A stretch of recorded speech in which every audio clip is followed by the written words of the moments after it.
Et est-ce que Bobby vous a raconté qu'il avait servi de guide au FRCI à Doucouré en avril 2011?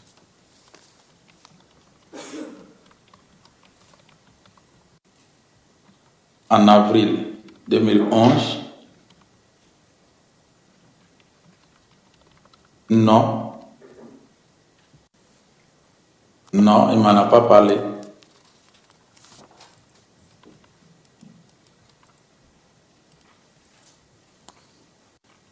D'accord. Et est-ce que vous avez parlé avec Bobby des jeunes qui s'étaient enrôlés auprès des FRCI?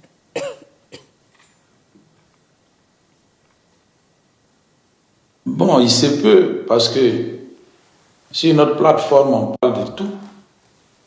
Donc, on s'est dit, ceux qui sont FRCI, ceux qui n'ont pas été FRCI.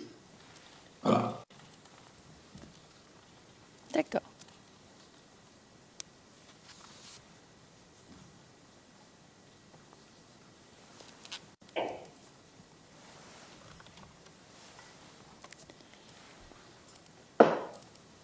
Alors, monsieur le témoin, à la suite des événements du 25 février 2011, vous avez commencé à recenser des victimes, n'est-ce pas? C'est bien ça. D'accord. Et vous avez fait ce travail de recensement avec Bobby? Oui. Est-ce que c'est vous qui avez pris l'initiative de recenser les victimes du quartier ou on vous a demandé de le faire? C'est nous qui avons pris l'initiative, puisque celui qui est blessé, c'est à nous qui venait expliquer. D'accord.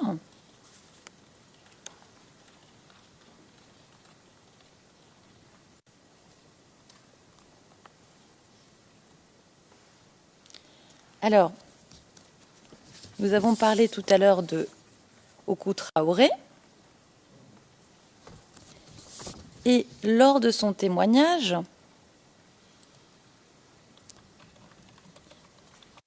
il dit, et je vais citer,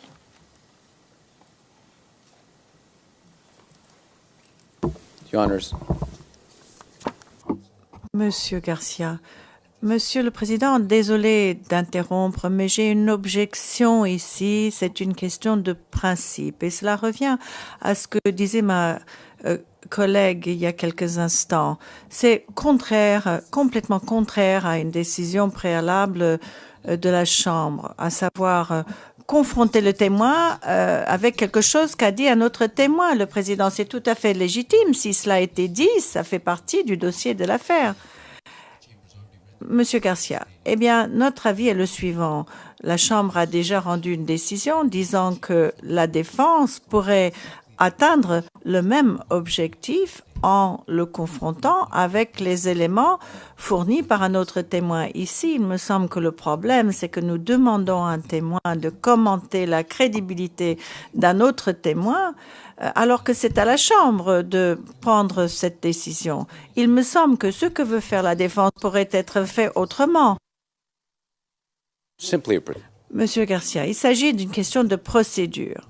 Il y a des moyens beaucoup plus simples sans demander au témoin de commenter ce qu'a dit un autre témoin, le président. Mais il ne commente pas la crédibilité du témoin, c'est autre chose que de commenter ce qui a été dit. C'est tout à fait légitime que de confronter un témoin avec quelque chose qu'un autre témoin a déclaré dans l'affaire. Il ne s'agit pas d'un témoin futur qui n'a pas encore déposé. Dans ce cas-là, oui, il faudrait être plus vague, car on ne peut pas confronter le témoin avec quelque chose qui n'est pas déjà dans le dossier de l'affaire. Mais si nous avons un document, si nous avons une déclaration ou une déposition, c'est tout à fait légitime. Et voilà, Monsieur Garcia. Mais cette Chambre a rendu une décision. Le président, non, il n'y a pas eu de décision de cette Chambre dans ce sens-là. Effectivement, une décision existe, mais il s'agit d'une décision concernant des témoins qui n'ont pas encore déposé dans l'affaire.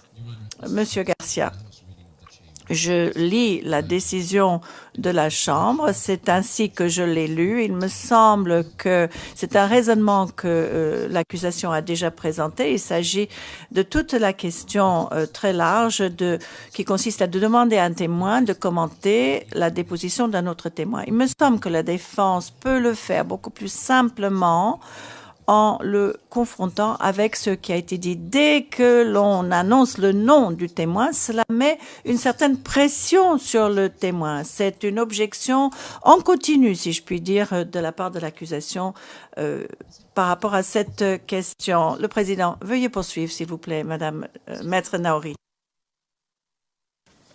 Oui. Bravo. Alors, comme je le disais, je vais vous lire un extrait du témoignage public et oral de Oku Traoré. Le président, évitez tout simplement de donner le nom et puis voilà. Ce sera plus sûr. Évitez de citer le nom. Le président, non, évitez de citer le nom, dites le témoin P, etc. S'il vous plaît.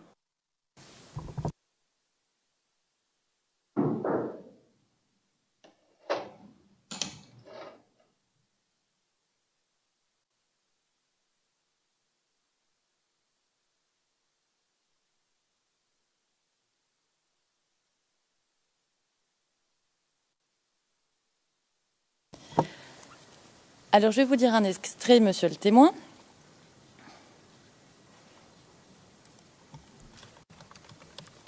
Est-ce que c'est vous qui avez demandé à Adama et Bobby de recenser des victimes de votre quartier? Non. Mais ceux qui ont fait ce travail, ce sont eux qui ont enterré les morts, qui ont pris les noms et qu'ils ont transmis à Diamandé et Bobby. Voilà. Monsieur le témoin, je vais vous lire le paragraphe 112 de votre déclaration. Et il m'a demandé de rappeler pour le dossier... Et il m'a été demandé de rappeler pour le dossier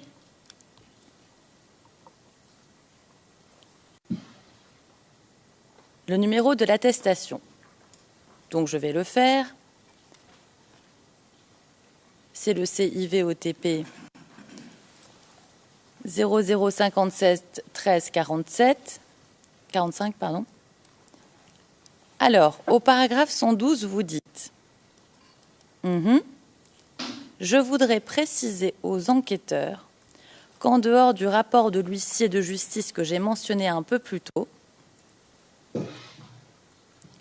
tous les autres documents, annexes 2, 3, 4, 5, 5 bis, 6, 7 et 8 ont été préparés par Bakayoko, Adama et Ibrahim. Ce sont deux personnes qui ont été mandatées pour recenser tout ce qui se passait dans le quartier. Dans les quartiers d'Oukouré et Lem, comme les décès, les blessés, les personnes exhumées, les femmes violées et les vieux pendant la crise 2010-2011.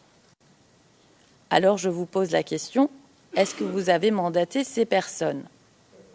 Réponse, effectivement, puisque déjà au début de la crise, c'est ce que je leur avais demandé. Oui, voilà. Question, donc vous leur avez demandé, dès le début de la crise, de recenser les victimes.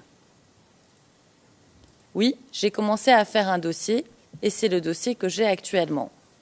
D'accord. Fin de citation. Alors ma question, est-ce que le président du comité de gestion de la mosquée de Lem vous a mandaté pour faire ce travail de recensement? Oui, c'est pas un petit commentaire. Le vendredi déjà, quand il y a eu des blessés et des décès, on a commencé d'abord à écrire parce que personne ne savait. On en allait arriver là. Et le samedi déjà, les cas de décès, les cas de blessés, les cas de disparus, on a commencé à écrire. Ça, c'est Brahima et moi. C'est pour cela que j'ai dit que c'est nous qui avons pris l'initiative de le faire. Le président Oku, quand on s'est rencontrés, il nous a demandé la même chose. On a dit OK. En ce moment, on avait déjà commencé et on a mis tout à sa disposition. Voilà.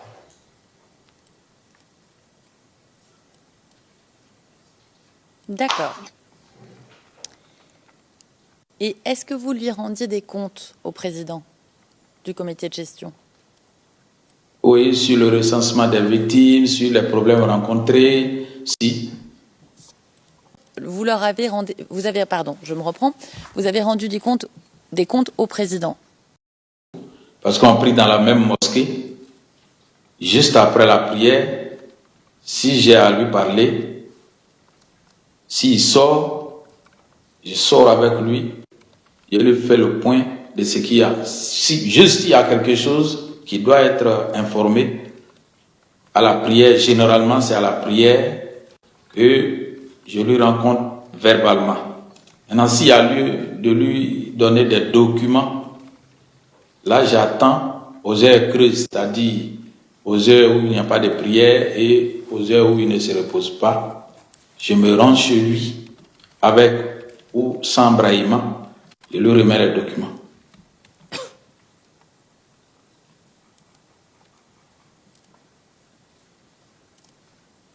D'accord. Et est-ce que le président du comité de gestion vous mettait en contact avec des victimes potentielles?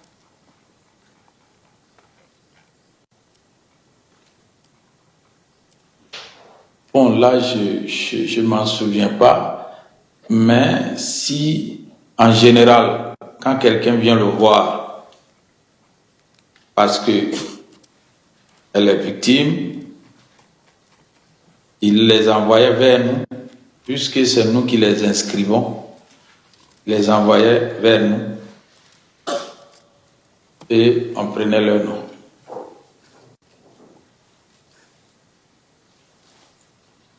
D'accord.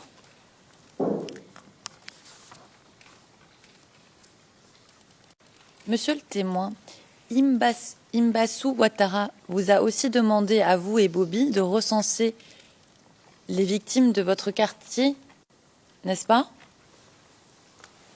Oui.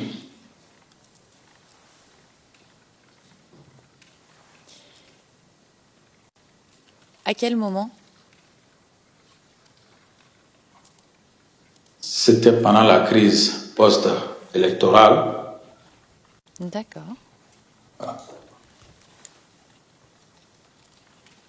Et est-ce que Imbassou Ouattara et Oku Traoré étaient en contact concernant votre travail de recensement, puisqu'ils vous l'avez demandé tous les deux?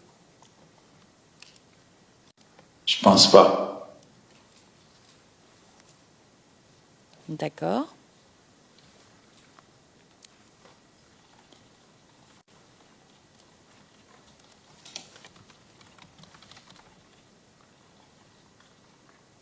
Et est-ce que vous rendiez des comptes à Imbassou Ouattara sur votre travail de recensement? Oui. Je lui ai même donné un document de la liste des victimes. Je lui ai remis. D'accord. Quand vous dites « je lui ai remis une liste de documents », est-ce que vous voulez dire la liste qui portait sur les 25 veuves? D'abord, les 25 veuves. Ensuite, la liste complète des décédés, disparus et tout. C'est la liste des 25 que j'ai remis avant le 35e mois 2011. Je lui ai remis les noms des 25. Sur sa demande, bien sûr.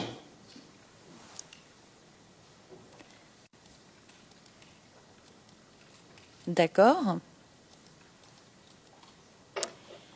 Et est-ce que vous avez remis cette même liste à Kone Kafana? Non.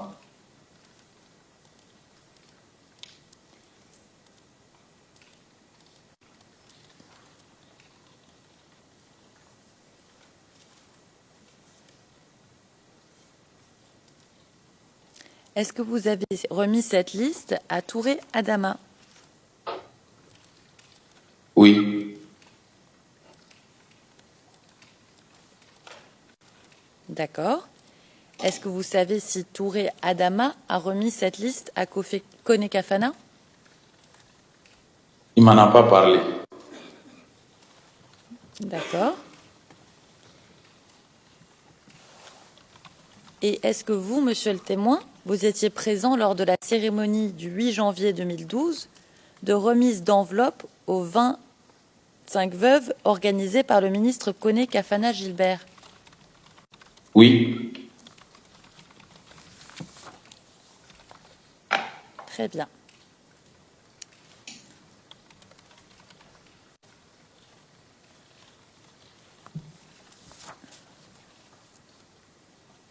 Alors, monsieur le témoin, on a compris que vous étiez le président du collectif des victimes du quartier de Doucouré, Yopougon, et que Bobby était le vice-président. Quand avez-vous décidé de créer ce collectif?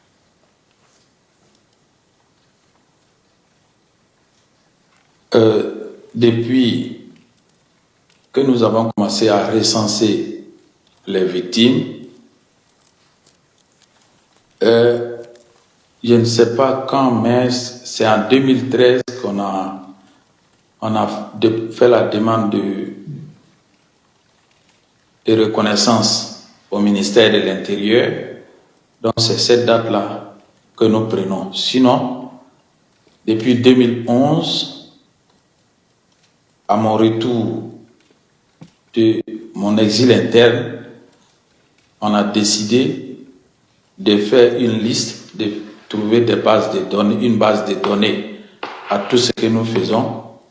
Et par la suite, en 2012, on a trouvé un nom, qui est le collectif des victimes quartier Doucouré Yopougon. Et en 2013, on a essayé d'officialiser. D'accord. Donc, avant, vous exerciez dans un cadre informel. C'est bien ça? C'est bien ça. Qui vous a dit qu'il fallait officialiser votre activité?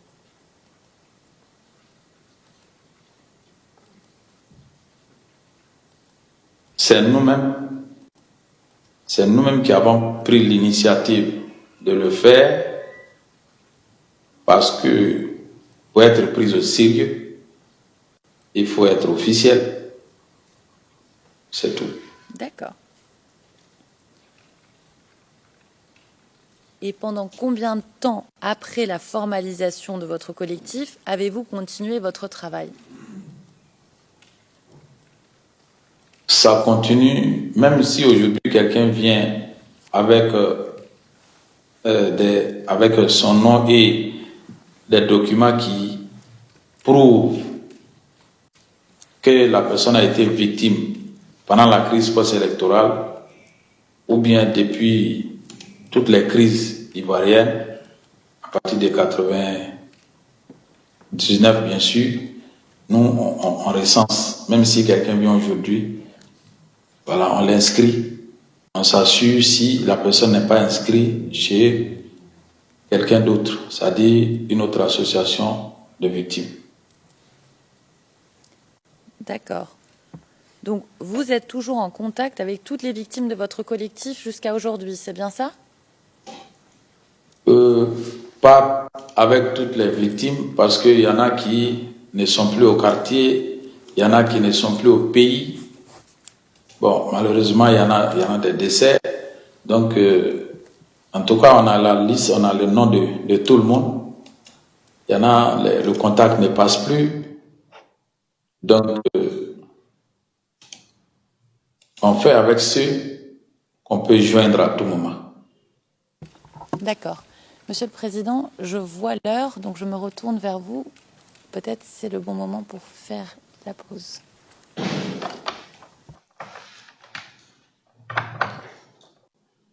Le président, la question que je pose maintenant, c'est de combien de temps avez-vous encore besoin avec ce témoin? Je ne pense pas en avoir pour plus que la séance prochaine au gros maximum. En voyant large, Monsieur le Président.